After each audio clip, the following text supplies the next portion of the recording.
देवी, आजवर मी तिला कधीही शासन केले नाही. जेजुरी सोडून तिला दुसरीकडे कुठेतरी स्थान द्यावं म्हणून मी आग्रहही केला नाही. असा एकदा मी प्रयत्न केला होता, पण असो. पण आता तसा निर्णय घेण्याची वेळ आली आहे, तशी परिस्थिती समोर आली आहे. तिच्यामुळे मला यांना शाप द्यावा लागला.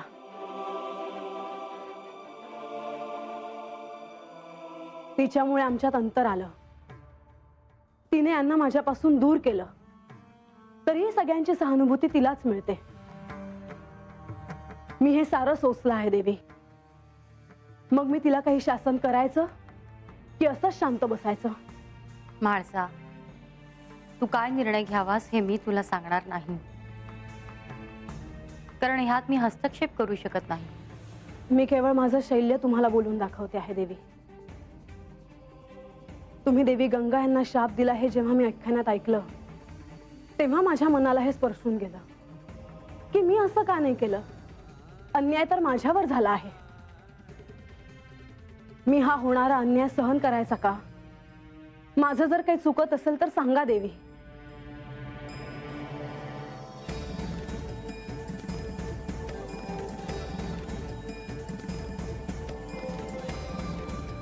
म्हाळसा, मला तुझ्या मनाची अवस्था कळते आहे. ह्यावर जर काही मार्ग काढायचा असेल तर तो तुझ्या निर्णयावर अवलंबून आहे. मात्र तो निर्णय घेण्याआधी तू साऱ्याचा नीट विचार करावास, पूर्णपणे, असे मला वाटते. मी देखील हाच विचार करते आहे देवी. मला असे वाटते आता मला निघायला हवे. लवकरच आपण पुन्हा भेटू अशी मी आशा करते.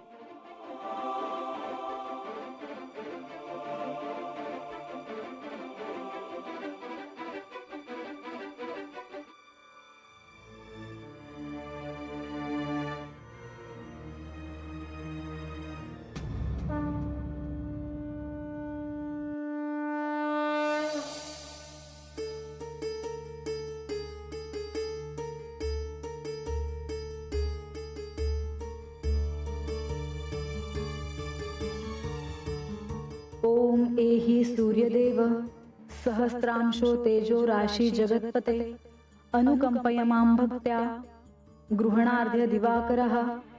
ओम श्री सूर्याय नमः. ओम श्री आदित्याय नमः. ओम श्री भास्कराय नमः. अर्घ्य समर्पयामि.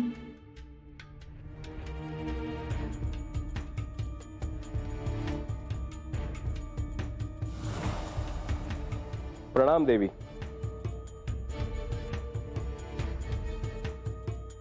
हे सूर्यदेव, तुमचा उदय होताच सारे जग अंधारातून बाहेर येते. तुम्ही खरोखरच श्रेष्ठ आहात. जगाचे सृजन आणि विनाश करणारे तुम्हीच आहात. देवी, आज आपण माझी स्तुती केलीत, मला त्याचा आनंद आहे. मग सूर्यदेव, आपणच मला सांगावे की माझ्या हातून काही चूक झाली आहे का? आपण असे का म्हणता आहात देवी? गडावर आख्यान सुरू असताना मला असे कळले की पार्वती देवीने देवी गंगा यांना शाप दिला होता. ते सत्य आहे देवी, परंतु त्याचा आणि तुमच्या म्हणण्याचा संबंध मला कळला नाही. तुम्हाला आता सारं काही ठाऊक आहे. घडणाऱ्या प्रत्येक गोष्टीचे तुम्ही साक्षीदार आहात. होय देवी, त्या घटनांचा मी साक्षीदार आहे. माझ्या 12 रूपांमधून ती घटना मी अनुभवली आहे. 12 रूप? होय देवी. तुम्ही तुमच्या या 12 रूपांविषयी आधी मला कधी सांगितले नाही. या आधी तशी वेळच कधी आली नाही. मला आज त्याबद्दल ऐकायचे आहे. तुम्ही तुमच्या 12 रूपाबद्दल मला सांगावे.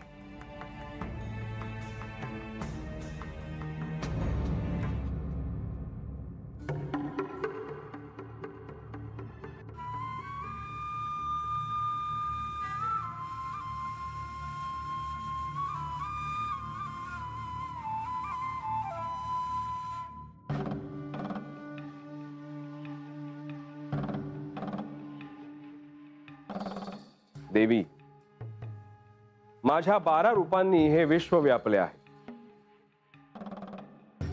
त्यातूनच ह्या सृष्टीचा प्रवास सुरू आहे. इंद्र ह्या नावाचे माझे रूप देवांचा अधिपती ह्या पदावर आरूढ आहे. शत्रूचा विनाश करणारे हे रूप आहे. माझे दुसरे रूप धाता ह्या शुभ नावाने ओळखले जाते. प्रजापती पदावर विराजमान असून हे रूप प्रजेचे सृजन करते. आश्चर्य आहे, मी याबद्दल याआधी कधी ऐकले नव्हते. माझे तिसरे रूप पर्जन मेघांमध्ये निवास करते. किरणांच्या द्वारे वर्षा करणे हे या रूपाचे कार्य आहे. चौथे रूप त्वष्टा समस्त वनस्पती आणि औषधीमध्ये निवास करते. तर पाचवे रूप पूषा अन्नामध्ये वास करून समस्त प्रजेचे पोषण करते. माझे सहावे रूप अर्यमा हे वायूचे संसरण करणारे रूप आहे. ते समस्त देवांमध्ये समाश्रित आहे. सातवे रूप भग ह्या नावाने विख्यात असून ते समस्त भूत देहांमध्ये निवास करते. माझे आठवे रूप विवस्वान हे अग्नीमध्ये स्थित आहे. शरीरधारी मनुष्यांच्या अन्नाचे पाचन करणारे हे रूप आहे. खरोखरच हे विलक्षण आहे सूर्यदेव. माझे नववे रूप विष्णू ह्या नावाने प्रसिद्ध आहे. देवांच्या शत्रूंचा नायनाट करणारे हे रूप आहे. माझे दहावे रूप अंशुमान हे वायूमध्ये अधिष्ठित आहे. माझे अकरावे रूप वरुण असून ते जलामध्ये निवास करते आणि प्रजेचे पोषण करण्याच्या कार्याला वाहून घेते. माझे 12वे रूप मित्र ह्या नावाने प्रसिद्ध आहे. हे रूप प्रजेचे हित पाहणारे असून भक्तांवर वरदानाचा अनुग्रह करणारे रूप आहे. याआधी हे सारं मला कधी ऐकायला मिळालं नव्हतं, पण आज तुम्ही मला हे सांगितलं याचा मला आनंद आहे. देवी, मला आपल्याला आणखी एक गोष्ट सांगायची आहे. सांगा सूर्यदेव.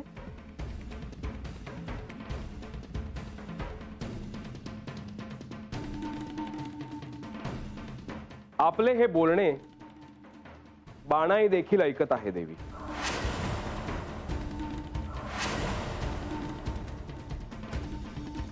यापेक्षा अधिक तिला काही कळू नये इतकीच माझी इच्छा आहे. होय देवी.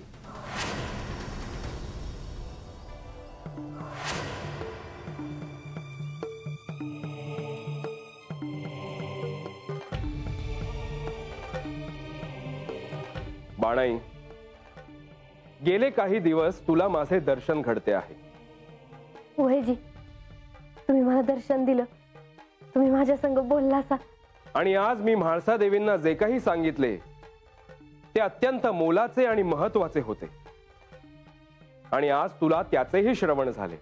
वैजी, माझं भाग्यच आहे म्हणायचं. सुरोदेवात तुम्हाला एक विचारू का जी? विचार बाणाई, कोणताही संदेह मनात ठेवू नकोस.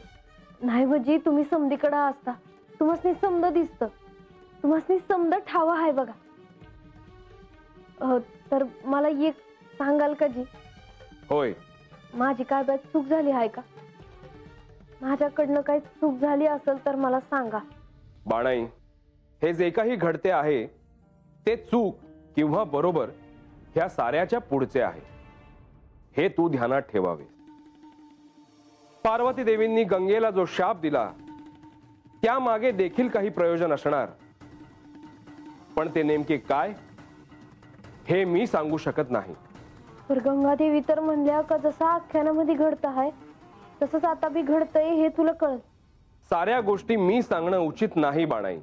मी केवळ इतकंच सांगू इच्छितो की ज्या काही घटना घडत आहेत त्यातून अंतिम सत्यापर्यंतचा तुझा प्रवास घडेल.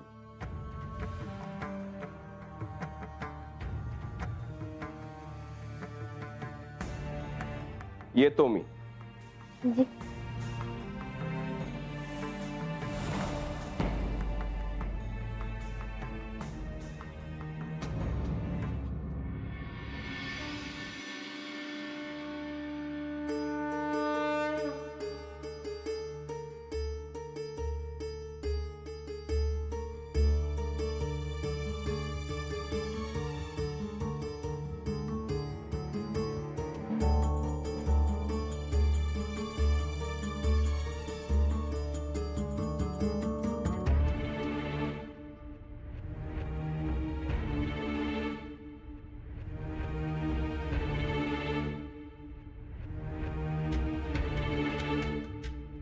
देवी, ये.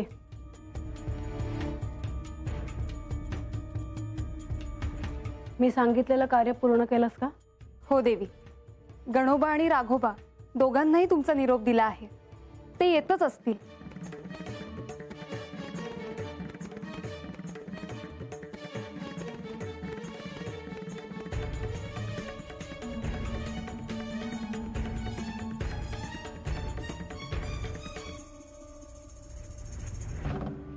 देवी, म्हणजे आज असं अचानक तुम्ही त्यांना निरोप धाडायला सांगितलात, त्वरित यायला सांगितलात.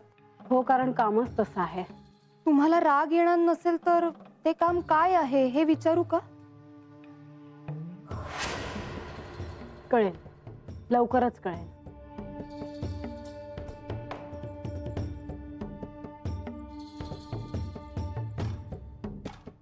देवी, गणोबा, राघोबा, तुमचीच वाट पाहत होते मी.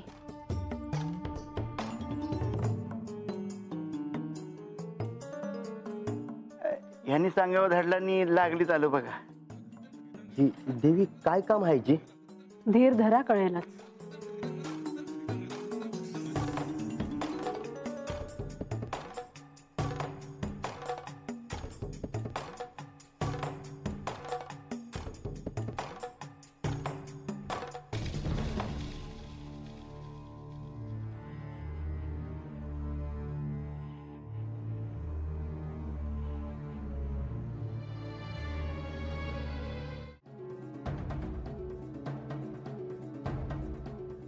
देवी, कोणाला पत्र लिहित असाव्यात?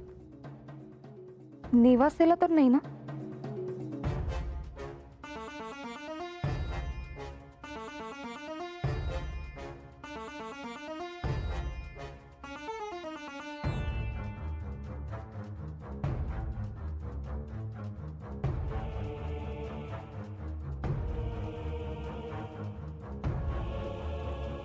हे पत्र त्वरित नेऊन द्या. कुणासनी द्यायचं आहे जी? बानूला.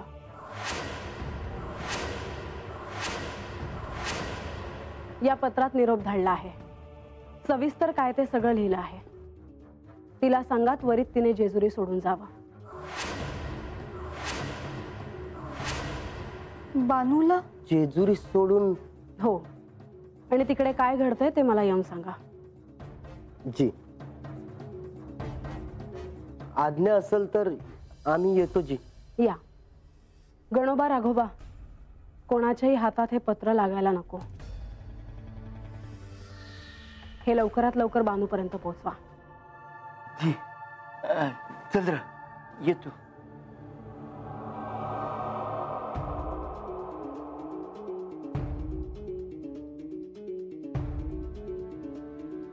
काय करावं रे? अरे मला तर काय बी कळना झालंय बघ.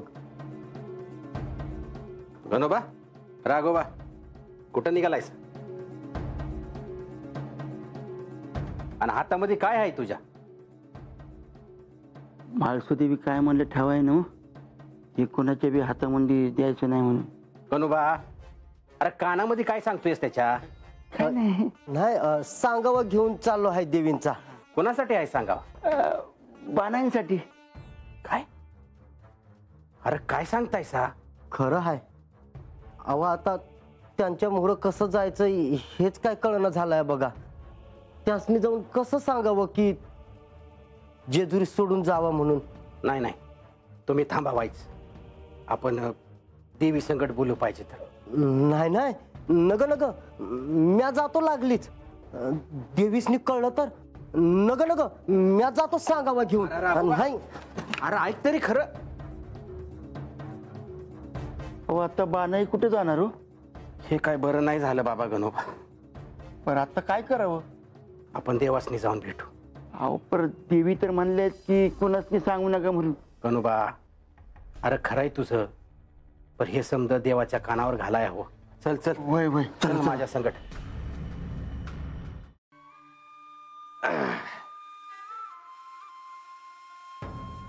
आला सका हॅलो. रंग्या. अरे घरामध्ये एवढं चाकर असताना तू कशाला गेला रे रानात सरपणा नाया? मग काय होतंय त्याला? आपलंच काम आहे, करायला पाहिजे.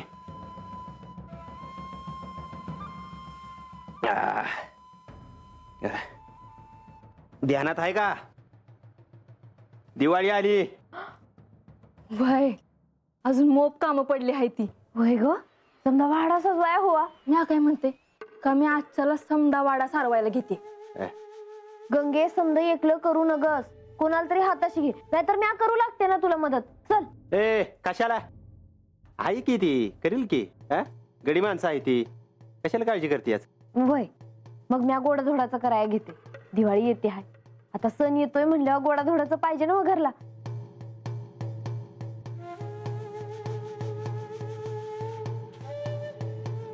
ए बानू, कुठे हरवलीस? काय झालं? काय नाही र, आपले वस्तीवरले दिस आठवले. सणावाराला समधे एकत्र यायचे, जेवण करायचे. ते समजा आता आठवलं बघ मला. अय खरंय. आणि दिवाळी म्हणल्यावर समजी जण कशी जोमानं कामाला लागायची. हा तुला आठवतंय का तू आन देव वस्तीवर आलं होतं? अरे वय तर बानू, तुझ्यामुळेच त्या धन्वंतरी देवांचं दर्शन झालं बघ. देवाची कृपा आहेच म्हणा. या वेळेला बी आपल्याला जोमानं काम करायचं आहे. कामाला लागूया बिगी बिगी. अरे 2 दिवसानं दिवाळी आहे. तू बघच आता समजा वाडा कसा साजवायला घेतो, निस्ती बघतच राहिली पाहिजे ते. वय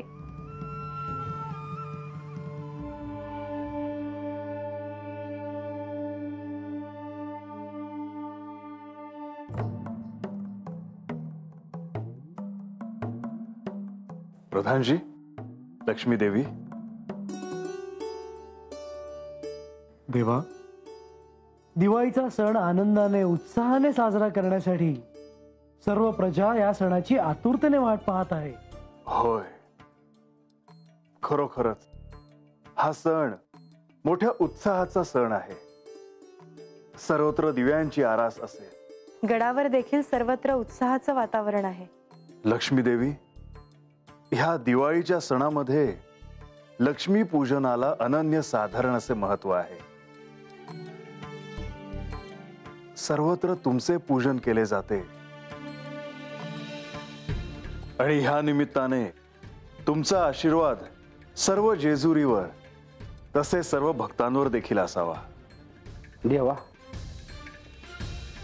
चोडप्पा या.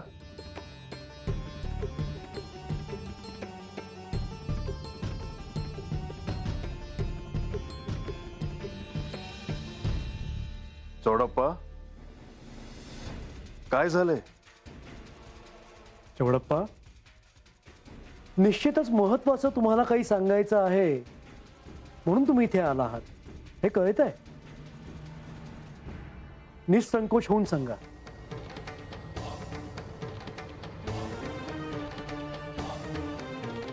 देवा, म्हाळसा देवीने बानाईसनी सांगावा धाडलाय